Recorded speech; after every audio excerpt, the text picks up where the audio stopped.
बदलापूरमध्ये पुन्हा शाळकरी मुलीवर अत्याचार, स्कूल व्हॅनमधील धक्कादायक प्रकाराने शहर हादरले। बदलापूर शहर पुन्हा एकदा शाळकरी विद्यार्थिनीवरील अत्याचाराच्या घटनेमुळे हादरले आहे। बदलापूर पश्चिम पोलीस ठाण्याच्या हद्दीतील एका नामांकित खासगी इंग्रजी माध्यमाच्या शाळेच्या स्कूल व्हॅनमध्ये अवघ्या 4 वर्षांच्या विद्यार्थिनीवर लैंगिक अत्याचार झाल्याची धक्कादायक घटना समोर आली आहे। प्राथमिक माहितीनुसार संबंधित विद्यार्थिनीला शाळेतून घरी सोडताना स्कूल व्हॅन चालकाने या घृणास्पद कृत्याला अंजाम दिला। विशेष म्हणजे या स्कूल व्हॅनमध्ये शासन नियमांनुसार आवश्यक असलेली महिला मदतनीस उपस्थित नव्हती। विद्यार्थिनी घरी आल्यानंतर तिच्या वर्तणुकीत बदल जाणवल्याने पालकांनी विचारपूस केली असता हा प्रकार उघडकीस आला। त्यानंतर पालकांनी तात्काळ बदलापूर पश्चिम पोलीस ठाण्यात धाव घेत तक्रार दाखल केली। पोलिसांनी तत्काळ कारवाई करत आरोपी वाहन चालकाला ताब्यात घेऊन त्याच्या विरोधात गंभीर स्वरूपाचा गुन्हा दाखल केला असून पुढील तपास सुरू आहे। दरम्यान या घटनेनंतर आरटीओ विभागाने संबंधित स्कूल व्हॅनचा परवाना रद्द केला असून 24,000 रुपयांचा दंडही ठोठावण्यात आला आहे। राज्य सरकारने घालून दिलेल्या स्कूल व्हॅन संदर्भातील नियमांचे उल्लंघन झाल्याचे प्राथमिक तपासात स्पष्ट झाले आहे।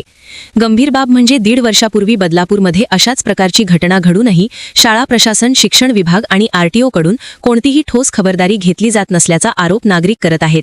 शहरात हजारो स्कूल व्हॅन विद्यार्थ्यांची वाहतूक करतात, मात्र त्यांची नियमित तपासणी होत नसल्याने अशा घटना वारंवार घडत असल्याचा संताप व्यक्त होत आहे। या प्रकरणी शिक्षण विभागाला जाब विचारण्याचा पवित्रा स्थानिक नागरिकांनी घेतला असून दोषींवर कठोर कारवाईची मागणी करण्यात येत आहे। बदलापूर पश्चिम पोलीस स्टेशन अंतर्गत एका मुलीवर अतिप्रसंग करण्याचा प्रयत्न एका आरोपीने केलेला आहे। त्या अनुषंगाने बदलापूर पश्चिम पोलीस स्टेशनमध्ये तात्काळ गुन्हा दाखल झालेला आहे। त्यातील आरोपी जो आहे तो आपल्या अटकेत आहे।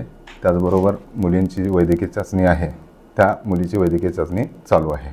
हा अत्याचार कुठे घडला, म्हणजे त्या संपूर्ण प्रकारे घडला असं सांगितलं जात आहे। सदरची घटना ही स्कूल व्हॅनमध्ये घडल्याची माहिती आपल्याला फिर्यादीकडून मिळालेली आहे।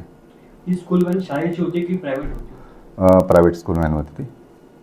मग त्या व्हॅन चालकावर किंवा त्याच्या मालकावर काय गुन्हा दाखल करण्याची प्रक्रिया आपण करत आहात? हो, सदरची व्हॅन जी आहे ती त्या शाळेसोबत ॲग्रीमेंटमध्ये होती।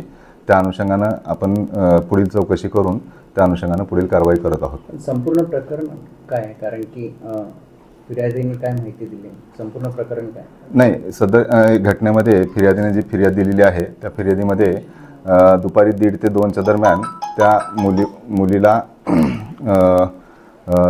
जो ड्रायव्हर आहे त्या ड्रायव्हरने प्रायव्हेट पार्टला हात लावल्याची एक आपल्याला त्यांनी खबर दिलेली आहे आणि त्या खबरीच्या अनुषंगाने आपण गुन्हा दाखल केलेला आहे। ही शाळा अधिकृत आहे का?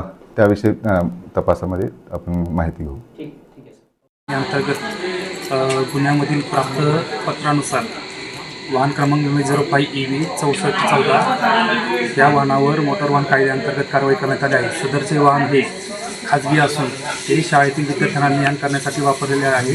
तर सदर वाहनाचा हा परवाना स्कूल बसचा नसून ती खाजगी वापरकर्ता असलेले वाहन त्यांनी स्कूल बस करता वापरलेले आहे। त्यासाठी त्यांनी स्कूल बसच्या 2011 सालच्या महाराष्ट्र शासनाच्या स्कूल बसचे धोरण आहे त्याचं त्यांनी उल्लंघन केलेलं आहे। तर स्कूल बसचं 2011 शासनाच्या धोरणानुसार स्कूल बस ही संबंधित शाळेची संपूर्ण जबाबदारी असते। त्यांनी त्या स्कूल बसचे सगळे धोरण अवलंबून उचित अशा ज्यांना स्कूल बसचा परवाना दिलेला आहे त्या बसचा त्यांनी स्कूल बसच्या विद्यार्थ्यांची ने-आण करण्यासाठी वापर करायचा आहे।